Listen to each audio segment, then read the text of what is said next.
This gaming monitor right here is only $100, which is almost 10 times less expensive than some of the gaming monitors I use on the daily. The question is, how does something like this compare to something that costs more, and is it even worth it? And when it comes down to myself at least, I love both PC and console gaming, so that's what I'll be using to test this monitor out. The thing is though, despite my love for all things tech, I notice I always look at everything else that's not quite considered budget. By comparison, my daily monitor is also from KTC, but it is a $750 monitor coming in at 1440p, which is also an OLED at 240Hz refresh rate.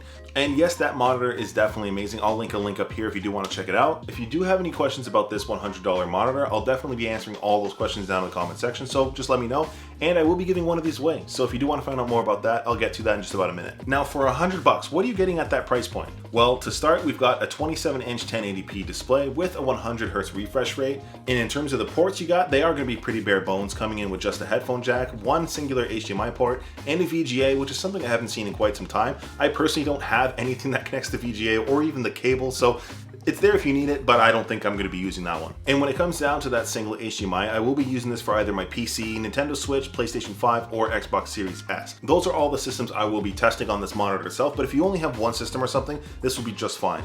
If you do have some additional systems, you might want to consider an HDMI switcher, or you'll just need to swap the cable whenever you need. And since there's a headphone jack, this is going to connect directly to my Kanto U4 speakers, which are some of the best speakers I've ever used in the price point. When it comes down to the specs of this monitor, it is a VA panel with an 8ms response time, as well as HDR10 support. Now, are these the most amazing specs ever? No, not really, but coming in at $100, I was still surprised to see how well this monitor looks. Out of the box, I will say the image was totally washed out, almost desaturated completely, but turning on the HDR setting changed this up really quick, and it's not that bad. I do gotta say though, having 1080p on a 27-inch display, text isn't as clear as it could be, but for primarily gaming or anything else like that, this looks surprisingly better than I thought it would be.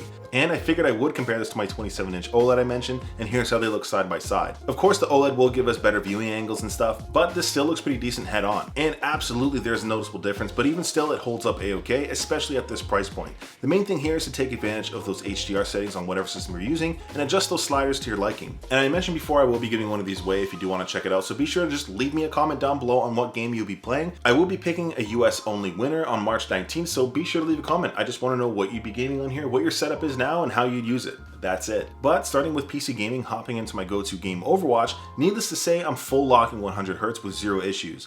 Easily enough though, pushing 100Hz at 1080p is pretty easy, so this would be equally achievable with just about any budget PC. In this case, since I actually am pretty decent at Overwatch, I wreck every single child that comes my way, and there's nothing they can do about it. Still, I won't pretend like jumping from 240Hz down to 100 isn't that jarring, but after about 20 minutes or so, you sort of just get used to it. This display also still has FreeSync as well, so I haven't really noticed any huge graphical issues or tearing, which is a good sign. For a budget monitor, this fits right in, especially if you're trying to build out your first time gaming setup. Outside of PC gaming, I think the next best thing you'll probably want to pair with this is the Nintendo Switch. For myself, I'm using the Switch OLED. This caps at 1080p and you're not really pushing high refresh, so it's a good pairing. And for me, the Switch is the king of cozy games, and it doesn't really need much performance to give you that badass experience. For myself, I've actually recently got back into trying to catch them all in Pokemon Arceus, which is quite actually one of the most chill games I've ever played. If we are leaning into other consoles, I think the best possible value in terms of budget gaming right now is still the Xbox Series S. And if you think about it, for a total of about $400 between the console and the monitor, you're getting a pretty sweet setup. One of the main downsides here with the Series S is that it doesn't support 100Hz.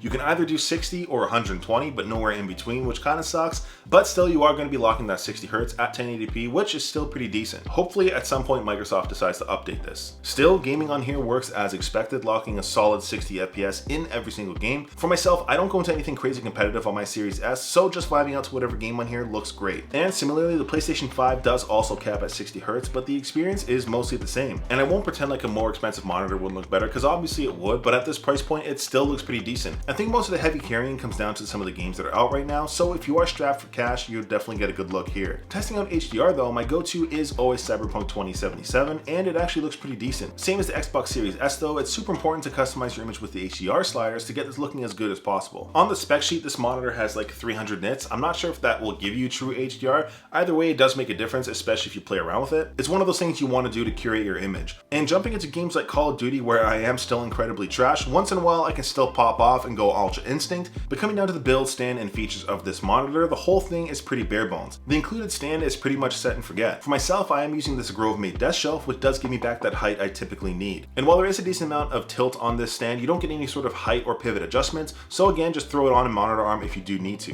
Apart from that, the build is pretty standard when it comes to a budget monitor. The bezels are still pretty thin, and the whole thing is made of plastic. And for anything else you might want to do, like watching content or getting any sort of productive work, it performs pretty well. The only downside here again is text clarity, since this is 1080p on 27 inches, but it is something to get used to. Now, having used this monitor over the last 2.5 days, I can definitely say the experience is better on PC, especially since you do have the full 100Hz refresh rate that your consoles won't really give you. I also can't pretend like I'm not excited to get back on my 240Hz OLED. With all of that in mind though, who is this monitor for? Honestly, I think it's for anybody who's on a tight budget or anybody who's really looking to dive into their first gaming setup. In a world of glorifying of the top end of every single product line, there's still value in checking out the budget scene, especially considering my first gaming setup was 720p and that TV costed me like 600 bucks. And well, at the end of it all, I think this lands into any setup where you're just keeping a budget in mind. If you do want to try and get one of these for free like I mentioned, just leave a comment down below. Just let me know what you're going to be playing on here, and I'll be picking a winner on March 19th. Again, this giveaway is open to anybody in the US, so just leave me a comment. I'd love to hear it. Anyways, if you do have any other questions, please let me know down below. I appreciate you guys watching till the end. Until next time.